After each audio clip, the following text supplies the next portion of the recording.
So what I want to do today is show you how to use a USB mic like this one to record into Audacity.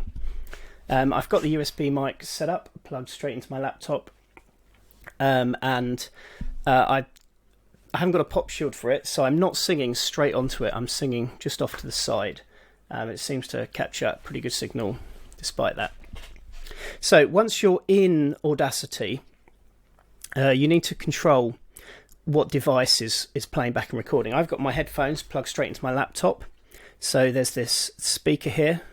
I want to come straight out to speakers, headphones, and then you can see by the microphone I can choose what's going to record. So that's Realtek one is my internal one. So in the laptop I don't want to use that, I want to use the USB microphone that I've got plugged in, because that's going to give me better sound quality.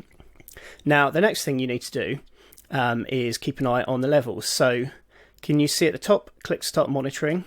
If I click that, then we'll see the kind of level that the mic is receiving. And if I have a go at singing, "Who breaks the power?" Can you see we've got these little red lines there, which means it's clipping. And if I was to hit record and show you that, "Who breaks the power?" Can you see that the wave has kind of gone off the top a few times? So what I'm going to need to do is just turn the volume down a bit on the microphone. That's probably going to change the volume that this is recorded at as well, but that's fine. And if I start monitoring, have another go. "Who breaks the power?" Hit record, just test it. "Who breaks the power?" Probably go a bit higher. "Who breaks the power?" So you want to test that with a kind of loud section of a song. Make sure that you're happy with it. And then the next thing I'm going to do is I've got a backing track here for This Is Amazing Grace. I'm going to just drag it in.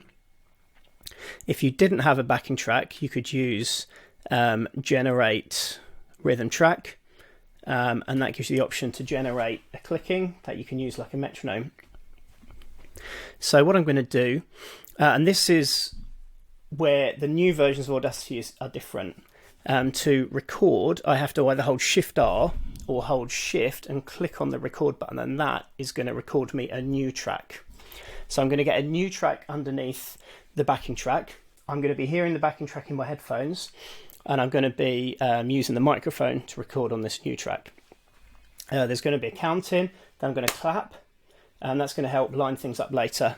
Then there's going to be more clicking, an intro, and then sing. I'll probably just start singing before the end of the intro, just so we can get an idea of how it works without having to wait for too long. Okay, so Shift R, and then I'll be recording. So I can hear the clicks. 1, 2, 3, 4. So that clap has properly peaked, but that doesn't matter because that's just a clap. 1, 2, 3, 4.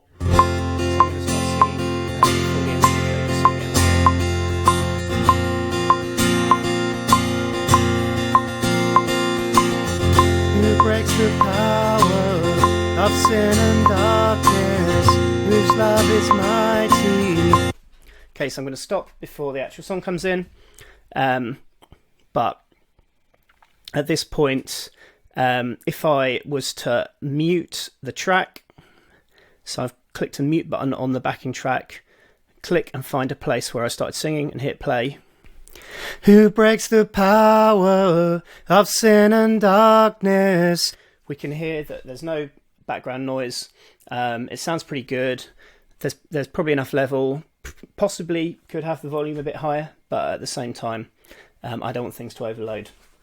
What I would do next is hit File, Export, Export as WAV, and I'm going to put that.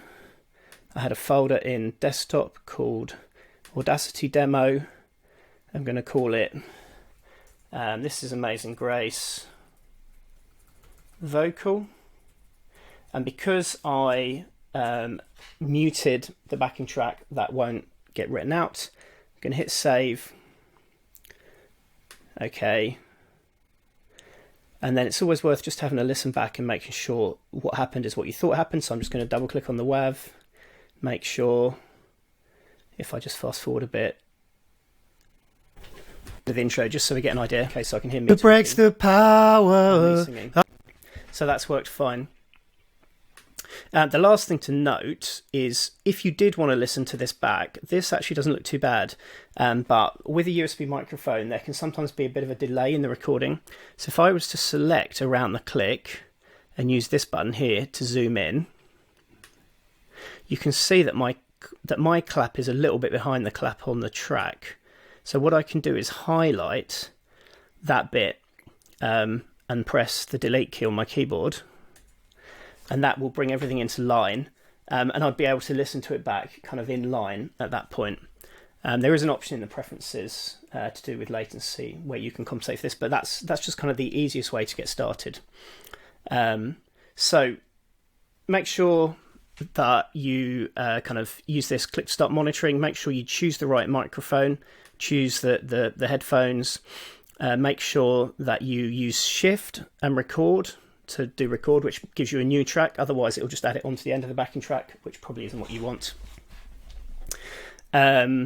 Make sure you've taken care of this volume control, and make sure when you export it that you mute the backing track, and hopefully then everything will be good.